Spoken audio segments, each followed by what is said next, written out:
সুপ্রিয় দর্শক মন্ডলী, আজ বুধবার ২৬শে ফেব্রুয়ারি ২০২৫, ১৩ই ফাল্গুন। জানাচ্ছি পত্রিকাগুলোর প্রধান প্রধান শিরোনাম। সর্বপ্রথম ইত্তেফাক। ইত্তেফাক মেইন হেডিং করছে, ব্যাংক লেনদেনের ৮৪%ই ডিজিটালি হচ্ছে। নেক্সট প্রথম আলোর মেইন হেডিং, সাবেক সমন্বয়কদের নতুন ছাত্র সংগঠনের আত্মপ্রকাশ বিকেলে। এরপর যুগান্তরের মেইন হেডিং, ২ ঘন্টা পর জামান টাওয়ারের আগুন নিয়ন্ত্রণে।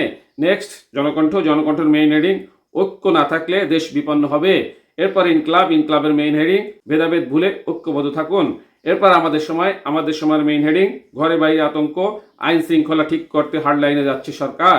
নেক্সট কালের কণ্ঠের মেইন হেডিং, কাদা ছোড়াছুড়ি সার্বভৌমত্বের হুমকি। এরপর বিবিসি বাংলার মেইন হেডিং, কক্সবাজারের ঘটনায় এখনো মামলা হয়নি, ময়নাতদন্ত নিয়ে পরিবারের আশঙ্কা। এরপর সমকালের মেইন হেডিং, ২ ঘন্টার চেষ্টায় জামান টাওয়ারের আগুন নিয়ন্ত্রণে। নেক্সট জয় দিনের মেইন হেডিং, আমরা যত অপ্রয়োজনীয় তর্কে লিপ্ত হব, দেশ তত ক্ষতিগ্রস্ত হবে, তারেক রহমান। নেক্সট মানবজমিনের মেইন হেডিং, জেনারেলের বার্তা পরিষ্কার। এরপর আরটিভি নিউজের মেইন হেডিং, ঢাকায় ৬৫ তল্লাশি চৌকি বসানো হয়েছে ডিএমপি কমিশনার। এই ছিল পত্রিকাগুলোর প্রধান প্রধান শিরোনাম। চলুন যে কোনো একটি সংবাদের বিশ্লেষণে।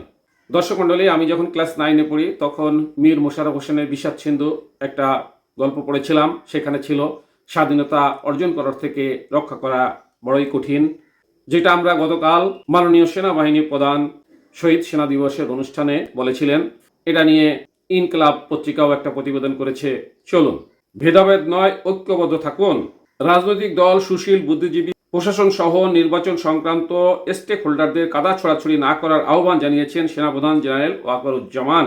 তিনি বলেছেন, নিজেরা কাদা ছড়াছড়ি করলে, হাতাহাতিতে লিপ্ত থাকলে দেশের স্বাধীনতা বিপন্ন হবে। গতকাল রাজধানীর রাওয়া কনভেনশন হলে জাতীয় শহীদ সেনা দিবস অনুষ্ঠানে প্রধান অতিথিদের বক্তব্যে তিনি এ আহ্বান জানান। তিনি বলেন, আমরা দেশে একটা free, fair and inclusive election দিতে ধাবিত হচ্ছি।